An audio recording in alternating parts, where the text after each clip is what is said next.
I don't know about you all, but I woke up this morning to Brazilians freaking out about First Stand being an arena that's only 140 people deep.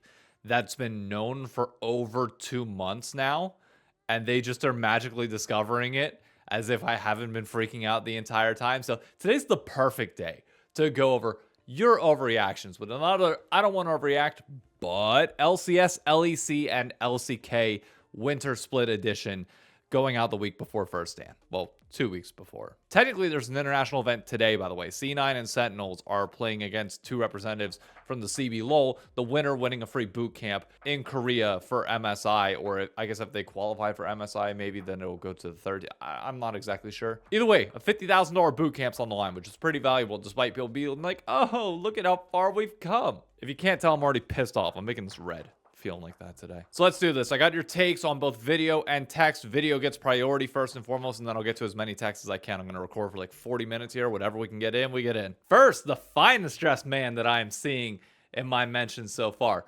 RustyClutch. What do you got for me? I don't want to overreact, but I think Lyon can win the First Stand tournament.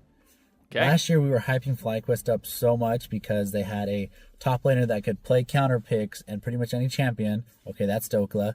The MVP jungler, that's Inspired twice, a mid laner that can carry when he needs to, that's Saint, and a bot lane that can hold their own. We have the same formula we had last year, but I haven't seen a single person talk about the fact that Lyon is just Flyquest reincarnated. So I think they have a really good chance of going far in the tournament. Dare I say, win the whole thing. Okay, win the whole thing, little bit of a stretch in my opinion. Obviously, that's going to be a little bit much given that, look, I agree. Versatility, draft adaptations, fine. DeClaire versus Keen is still a whole other different level than DeClaire versus anybody in North America. I love him, to be very clear. Like, DeClaire is probably, like, I'm not a player's guy, but DeClaire is, like, the one player that I 100%, like, get behind. The man can do no wrong. If he does do something wrong, I'll make an excuse for him. I will find that reason. There is nobody on this roster, including Inspired, that is at the level individually of what GenG is at going to this tournament. And maybe this is me, building GenG up to be at the similar level to what I did Cloud9 on a domestic level, but I'm sorry, they've proven themselves. And it's not Worlds yet, so they're not destined to crumble. Now, do I think that we could get to a final? Maybe. I think BFX is genuinely going to be one of the most beatable teams that we've seen come out of Korea in a while. In terms of the LPL, I have zero clue what to expect, but I just naturally think we can beat the LPL. I mean, they've been beatable for a bit now. We just haven't crossed the finish line at points. And Europe, I'm not even going to really consider all that much. If we lose to them, I cry myself to sleep. So yeah, honestly, I'm for it. As for the whole idea that this is, Flyquest reincarnated, I think the identity is similar for Inspired teams. Like, you kind of get the idea that he wants an ADC who can properly hyper carry, and Danny and Berserker and Masu for a bit there, even though Masu had his unfortunate fall off at the end. His top laners have kind of had different roles. You had Impact, you have Whippo, and you have DeClaire now. Slightly different versions between all three of them. And then in mid lane, I will say that I think Saint is probably the best mid laner that he's played with yet. Like, even Jojo Pyun, raw mechanical skill wise, I think they're on par with each other. We'll see where Saint develops as time goes on, but dude's got hands. I mean, he showed that all weekend this past weekend. So there's part of it. I think the identity is just naturally going to be similar because of Inspired. So it's not necessarily like it's Flyquest reincarnated. No, it's just Inspired roster that goes to international V3, if that makes sense. But overall, I agree. Like, I 100% go into this event with the idea that we can at least make it to finals. And I think if you don't go into an international event like that, okay, maybe Worlds is a little bit different, but at least this tournament, look, I just think if you go into an international event, even as a North American fan, like, obviously expectations have to be tempered a little bit, but I think you still need to go in with that killer mentality that you can possibly win it all, even if you know that you can't. Like, that's part of our responsibility as fans, as long as you know how to not overreact when we don't do it. Now, there's certain barometers that you want to make sure you hit, like beating Europe. But, like, I'm not going to get upset if we lose to GenG, but I'm going to go in with the mentality that we need to be able to beat them, because if you don't go in with that mentality, you're never going to beat them. All right, Jeffrey D. Ross, what do you got for me? Hey, David. I don't want to overreact, but after seeing Blaber's atrocious performance in the finals, I think that by the end of the year, there's not going to be a single Native American talent in the top 3 for LCS junglers. As of right now, the top 3 based on teams, it's Blaber, it's Inspired, it's Hambach. Like, those are the 3. Right behind them, you have Jose Dioto. After that, you have Kryra for DSG, and you have Griffin for Flyquest. No, I think by the end of the year, you're going to see some of the younger players scale up. Like, even though I definitely agree that Blaber is having a bit of a fall off, especially when it comes to like finals performances, I don't think we can sleep on his performances that lead him up to that point. I would still say Blaber is confidently top 3 right now. The question that you're asking is by the end of the year, sure, I could see Blaber falling off, but in a world where Blaber falls off, I also then see Kryra or Griffin leveling up to the point where they are a top 3 jungler. I just think people are going to naturally discount North American players because, oh, we're just naturally behind. We don't have the hands. I think we can learn that. And I think playing against all these guys at a top level, like, these guys will learn. So I get it. I get the worry, but I think there's a lot of prospects lining up behind them that have the potential to grow. And they are like fresh faces. So I'm not all that worried. I mean, you're like worst case scenario, quote unquote, and the way that this would be possible is TL levels up. So Jose Dioto's top 3. You have Hambach and you have Inspired. Inspired's been here long enough. His comments about wanting to join G2 make me a little weary about, like, everyone's like, oh yeah, he's NA at this point. It's like, dude would have gone to G2 if they gave him the chance. So he's representing us, absolutely. But like, just know if that G2 offer comes, he's gone in a heartbeat. But yeah, I don't know. I feel like we'll be fine, personally. It feels like every role goes through this worry in some way, shape, or form after a certain amount of time. It'll come. Don't worry too much. Vedipix, what do you got for me? I'm seeing like LEC gameplay in the background. I'm curious to see what happens. I don't want to overact, but I think the only way G2 will be able to win an international would be letting go of their rookie approach. I know they just won LEC almost in a very convincing manner, but I wasn't as confident in them now as much as before. I'm saying this from a diehard G2 fan's perspective since 2018, and watching Busio make so many game-changing plays for KC in that final really made me think, what if this guy was in Labrov's place right now? G2 really does well when ahead, but they'll just collapse against LCK and LPL, maybe even LCS when they're relying on their opponent's mistakes. You know, like Kalist being caught every single time for them to make a comeback. Having playmakers that keep them proactive when behind is what G2 needs, and I feel like Labrov is simply not that. All right, so here's the thing. Like, I get this general take, and I do agree that I think G2 is going to struggle, especially because the biggest strength that Lyon has right now is the ability to slow down the game to play at their tempo, and then they beat your ass in the late game. And I think G2 is going, like, this is one of those where everybody's going to go in and be like, okay, Europe, we beat North America last year. I think you're going to run into a brick wall when it comes to Lyon. I know we only get NA versus EU in the world that we both make it out, which is not necessarily going to be easy, but I think Lyon is head and shoulders better better. Jesus, my words are getting.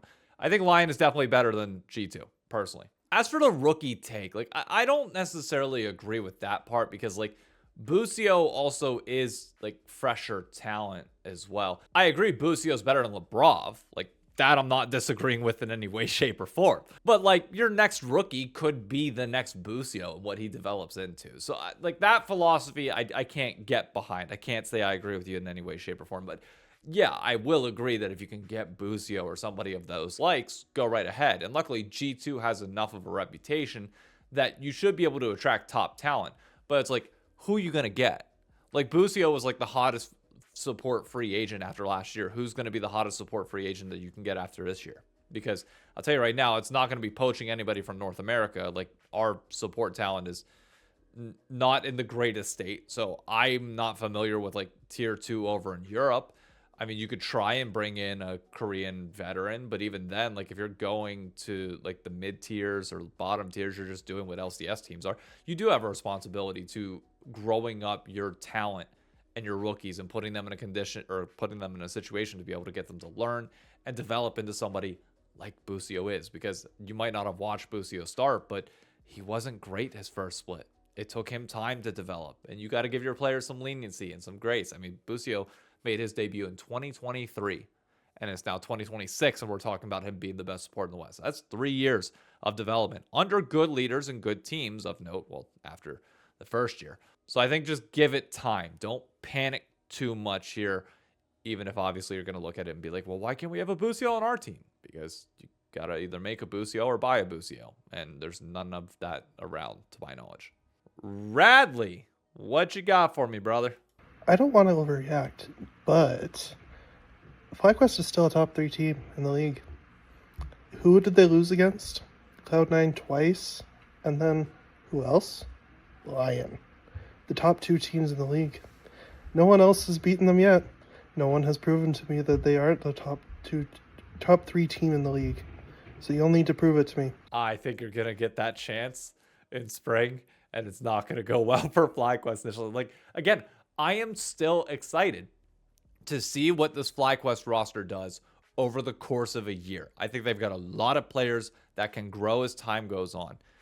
But while they're also, like, the flip side of this argument is they are also protected by the fact that they lost to the 2 best teams, that it couldn't expose them to the fact that they are arguably worse than that, because the teams that they did beat, looking back, hang on, I'm pulling up the results because I forget who all they played. So Flyquest in the first round beat Shopify. You mean the team that didn't win a single game? All right, we can discount that one. And then DSG, they beat 2-1. So that was their second match. And DSG, they weren't able to really put up as close of a fight as people wanted them to. They got blasted once playoffs came. So I don't agree with this take that they're top 3 in any way, shape, or form. I think they still have a ton of room to grow, and I think they could get there by summer.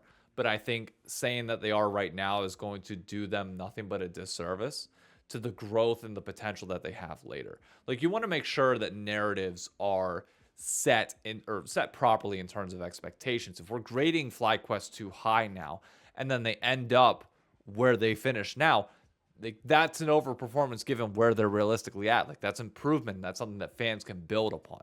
However, it's just better to make sure that they're properly ranked. And I don't think they're top 3 in any way, shape, or form. Team Liquid's closer to top 3. And even then, I still feel like it's kind of a distant gap right now between Lyon, Sentinels, C9, and everybody else. I mean, maybe time will tell on that. But for right now, it feels like we have a solid idea of who the top 3 are.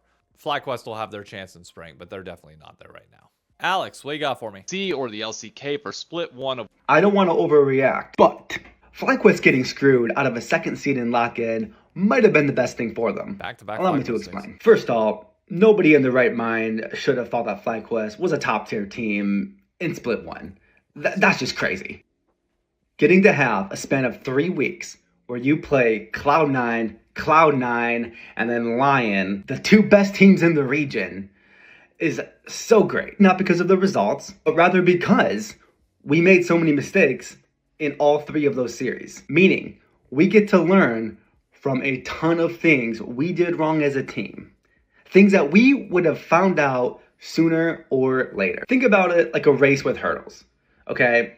In this case, I would rather the hurdles be more towards the beginning. There's going to be hurdles all along the way, but I'd rather more be in the beginning, okay? Stumble in the beginning, and then you have more time throughout the year to learn from that, to grow from that, to see what works, see what doesn't work. So I very much look forward to seeing how they improve in Split 2, coming out of this, this boot camp and everything. And one more thing, and this is a bit unrelated, but Shynock, I think you look pretty good in green. I think you look pretty darn good in green, okay? Just something to take into account when you're making some kind of, big decision coming up in the near future. Well, there's really not much I can add to the Flyquest thing because I just had the take that talked about all that. And I did not pre-listen to any of these, so I'm just going in sequential order of when I'm listening to them, and that's how the nature of the video is going to flow.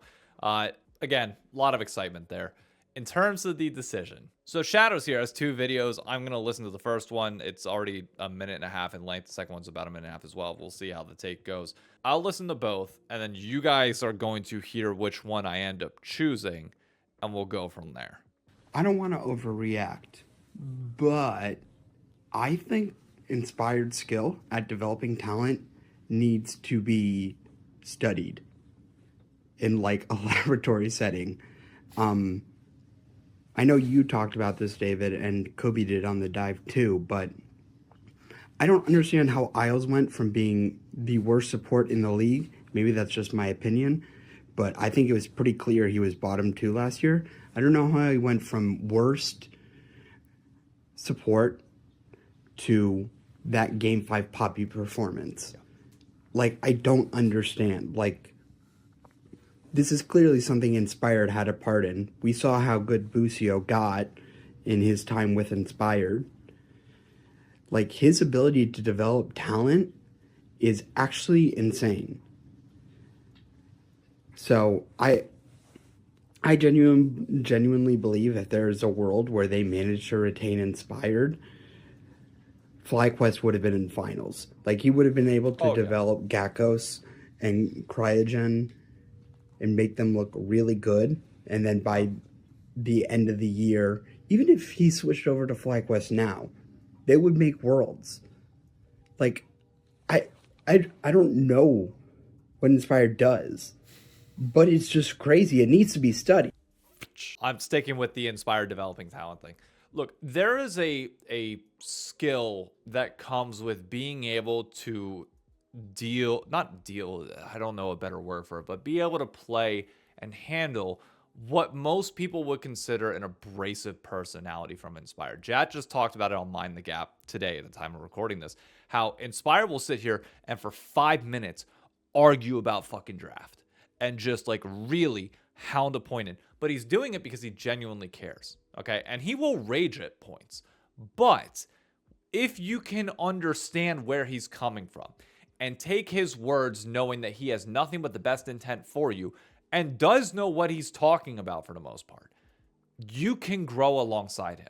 Now, not every roster, not every coaching staff, not every player is going to be able to do that. There is one specific point in time that I do want to look back at, or well, two actually. First was whenever Inspired was over in Europe and then he left and then Rogue got better without him. There, again, certain systems are not going to flourish well with that. Evil Geniuses, after the whole Danny situation, the year after when Inspired basically benched himself, more or less. I forget what all the narratives were around that. And Judge PM was starting, Inspired was just sitting there, like just chilling. And it was a bunch of like no-name, I don't even remember who was on that EG roster. Like that's how like unmemorable some of the names were there. But again, Inspired was in that system, and if he could have made it work, I'm sure he would have loved to. That's not guaranteeing with the current Flyquest that would have worked. I mean, maybe if they buy into his style and his vision of the game, then sure. But if you don't, it's going to be a problem. So I don't know if it's necessarily Inspired being able to develop talent in a way that's different than everybody else, or certain players playing really well in that type of environment and system. And you have to find the right people that blend well with that. It's more of a culture fit than it is a skill fit, because realistically, their skill is all within proxy of each other. Obviously, there are certain things that you would like for your players to be able to do. You want a higher mechanical ceiling if at all possible, but don't underestimate the ability to buy into a system as a whole. We talk about this a lot from like a coaching point of view of where's the head coaches that have an idea that they want to push through to a team and mold around it. Well, Inspired's basically that. He is the coach. He is the GM that dictates a lot of this and also calms in game. And does, like, I can't understate how valuable that is, despite people listening to him and just thinking that he's a brash, like egotistical maniac, because there are many people that do. And the reality is, if you listen to Kobe and you listen to Michael Jordan, they talked in a very similar way. Tiger, same way as well. There's a famous interview that actually I think I'll play like a clip of here, where it's like, oh, you'll learn. That's not too bad, but I want to win. You'll learn. It takes ego to be the best. It simply does. Faker's just too quiet for us to ever hear it, but you gotta know that he thinks it at least a little bit. It takes ego to be the best. It simply does. Faker's just too quiet for us to ever hear it, but you gotta know that he thinks it at least a little bit. So yeah, look, Inspired's ability to get people to level up, I'm not gonna say is like just a rookie, like it needs to be studied, but it's very clear that he has a system that he believes in and an idea on how to play the game. And if you buy into that system with him, you can prosper alongside of him. And Isles is a clear example of that. Dude leveled up to a massive degree. Everybody was saying there was a bunch of C9 takes. I'm not seeing many of them, but let's mix it up a little bit here. Oh my Josh says, I don't want to overreact, but since the LEC lost Los Ratones, the LCS are now a more entertaining product and it will average more views for the rest of the year. There is so much parity and the storylines are more interesting in the LCS compared to the LEC. While I agree, having watched both products, I 100% would say the LCS is more entertaining, in my opinion. I think the broadcast is doing a little bit better job in North America in terms of the content that we're putting out. But the viewership point, no, that is you are smoking some hefty shit if you think that that's ever going to be the case. I mean, finals for them, for LEC versus, despite not having Los Ratones in it, us all being worried about viewership. Now, we're not sure about the English number. I need to check ES charts to see how that finished, because we know that will be lower than the Los Ratones amount. Anytime that K-Corp and MCOY are good, like the French and Spanish fans will come along. They had a 7,000 or 700,000 peak compared to a peak of 180,000 for North America. We are not on the same planet when it comes to viewership in any way, shape, or form. They are just so far bigger. CV LoL actually hit, I think, 400,000 peak for their finals as well. Granted, again, two bigger fan bases, but I would say C9 is one of the biggest we got right now. Inspired is one of the most popular players. The only org that I think could possibly match them in terms of hype right now is Flyquest. I think Flyquest, based on my own co-streams, had the highest amount of engagement in terms of just people coming in to watch. Team Liquid maybe up there as well, but the numbers didn't peak what Flyquest did. I agree, the LCS is in a great spot. It's a great product, but our sole goal, we got to ignore that the LAC even exists. Our sole goal for the LCS is to try and avoid the spring dip. Okay, I want to see growth from last year to this year in terms of spring, because if we dip, we're in danger of being right around where that was. I want to see us keep building this momentum upward and buck a trend that normally happens, which is you start high, you dip down, you come back up towards the end for Worlds. I want to see us try and remain a little bit more stable. That's the goal. As boring as that might sound for people, it's like stability is what we want. Stable growth is, I think, the perfect word for it. Flip IRL says, the Roadshow Resurgence is going to miss North America. It sucks to say, but 3 conditions in the NA League ecosystem we'll just go with it. Riot will do 1, maybe 2 LCS events a year, but nothing will have me convinced we aren't getting the more than these. So basically, we're just getting 2. Let's start with these conditions. 1, Riot wants teams to step up. Agreed, and I think that's an entirely fair ask. Not fully, teams shouldn't have to bear the full cost, but you need teams to lead the initiative here. 2, lack of fan base for events, connection to teams. Teams spend all their time believing the way to gain a fan base was by winning, but that ultimately has resulted in new regional connections and ultimately no real long-term fans. How are we supposed to host events run by teams with no connection to the places they're playing at? And 3, lack of resources. Let's be real, most teams, barring Shopify, have zero money and do not want to risk taking a loss on an event if it fails spectacularly. I think the third one is going to be the most important element of this, which is, yes, teams do not have the capital to be able to run this given the insanely high cost or standard that Riot sets for these events. If you would allow us to go to a gym, set up a projector, but still have 1,000 or 2,000 people in that gym and just have fun with it, I'm sure we'd have a blast and create an insane environment. But Riot has standards that they won't let us adhere to. Plus, I guess they bring the tournament around with them, have a truck similar to if you've ever watched the NFL, the trucks that they have for the mobile stations. Apparently, that's what Riot does to bring their servers alongside of them, because Tournament Realm has to travel for these events. I want it to happen so freaking bad. And I think Flyquest are the only org with money enough to be able to do that, and Shopify. So maybe they're the 2 that lead the charge, or you can split the cost amongst teams. I'd love to see 2 teams partner up.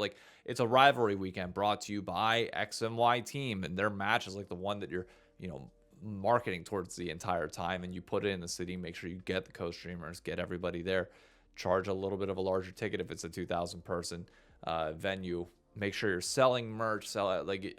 I don't know how else to say this unless you just partner with DreamHack and partner with the existing conventions, and Riot eats the cost. Then dude, there's got to be something. We got to get on the road more than twice a year. I just can't. I can't deal with it whenever Europe gets more. And I know people are going to look at the current, like the weekend that we just have where half the stadium's empty. You just don't got to go to a 10,000 seat stadium.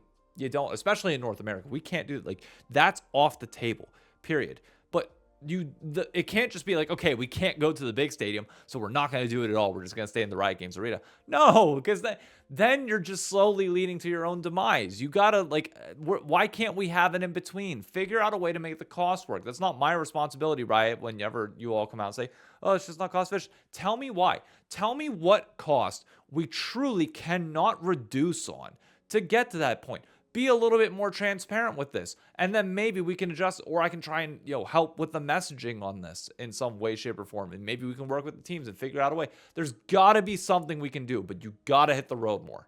There's zero excuse. You have to get on the road more. I refuse to accept that two teams or that two events are it. As for the fan bases, yeah, I beat that to death at minimum. I agree. The fan bases definitely need a little bit of work here in North America. It takes time. It takes good creators alongside these brands.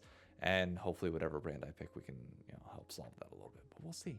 Ultra over on YouTube says, Humble Life's horrible winter was a one-off. They will be a top contender to GenG for the rest of the year. The org needed time, even after Kespa, to find their who are we as a team. Whether it's Kanavi, Guma, Zeus, someone will become the player that the team plays around. The only reason they fell so hard in winter was because playing all hands, no brains, which is extremely fixable.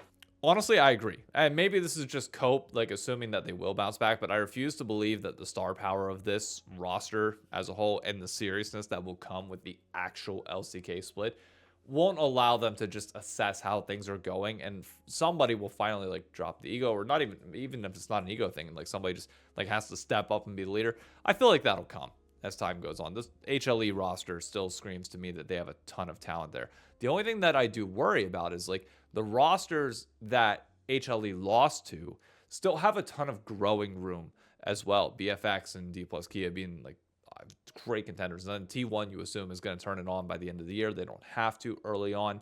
And overall, I still really do enjoy the way that T1 looks, even if on a domestic level, I still think they're lagging a bit behind. I'm not going to say that like this LCK Cup is a full indicator that we're going to have 5 teams for the LCK that are all insanely competitive and viable. But the reality is, even if it's a clear like GenG at the top and everybody else is like competing for second and third, dude, whoever makes it to Worlds from the LCK can legitimately win it. Like every single one of these teams, I could see getting hot in the moment and just making a run. I think I like T1 better than Humble Life at this point, even though I know many T1 fans are going to come in here and be like, but you predicted Humble Life to win Worlds. I know, I already like how Pace is looking on T1. I hate to admit it already. But for, this takes sake, I'm going to say, yeah, why not? HLE is going to go far. They'll bounce back. Hella strong. There were so many people that said that they were worried about C9 having so many takes. So I'm going to end it with the only C9 take that I'm consistently seeing here. I know editing this is not going to come down to less than 40 minutes, but I haven't had a C9 take and I'm already at 40 minutes yet. So I'm going to close it out with this one in particular, which is Seamus Maloney said, C9 will not win another split with Blaber in the lineup, even more so as long as Inspired is in the league. I actually disagree with this one, and it's not for the reason that people are going to think. I 100% agree that like Blaber has a mental block in finals at this point. But I think Blaber's role on the team at this point just needs to be like, even though he's a vet in the space, he's not the shot caller. He's not the guy that, I guess the best way to say it, he needs to be reeled in a little bit. And you need other lanes that can really take the pressure off him to a certain extent. It seems to me like whenever Blaber knows that things are going wrong a little bit, he'd go like it's turbo mode. Like, hey, we're going to go 10x what I normally would. APA realistically underperformed on the day. Top lane Thanatos like was getting leads, but like wasn't really getting what he's normally used to getting. And bot lane was just sitting back, and like I think the champ pool issue there is going to be a bit of a problem. I think that Blaber can 100% get a title as long as he is not the focal piece that you are building around personally. I do think the C9 roster is going to be in trouble by the end of the year. I put C9 and TL in the same boat. Well, if weirdly enough, a lot of these narratives I'm expecting like the younger teams again to build up and the veteran teams to like stabilize or if not drop a little bit as the younger squads get more experience and start to challenge them. For C9, like I'm looking at a lot of different pieces on this roster without being too specific, that you have some upcoming talent that I could see replacing them after this year. And maybe you can make the same argument for Blaber, but the hands check throughout the majority of the year, I think is fine for him. And eventually he will be able to overcome that finals hurdle. In order to do that, though, against an inspired roster, you need people that can go toe-to-toe or arguably be better than the laners, which don't allow an inspired team to scale. And I just don't think this version of C9 necessarily has that. So naturally, I think if Lyon maintains their form and does not implode, it is going to be tough for C9 to be able to beat them consistently. But I don't think C9 is all that many pieces away from being able to flip that switch and be able to do so. I'll make this last one quick. Laser Benjamin says League is dying. I say you're wrong. You didn't provide a rational explanation for it. I don't have to either. You're just simply wrong. League is here to stay, folks, despite all the complaints that people want to have, and I know the Brazilians are upset about the 140-person arena. Don't let Riot's mismanagement sway you from the fact that League is in a pretty decent spot, and the fan base just simply wants to be nurtured a little bit more. Don't forget that the America's Cup starts tonight. I'll be back on Friday to give you an update about how it's going so far through 2 days. And if you haven't done so, be sure to hit that subscribe button down below, turn on the bell for notifications, and I will see you around. Bye-bye.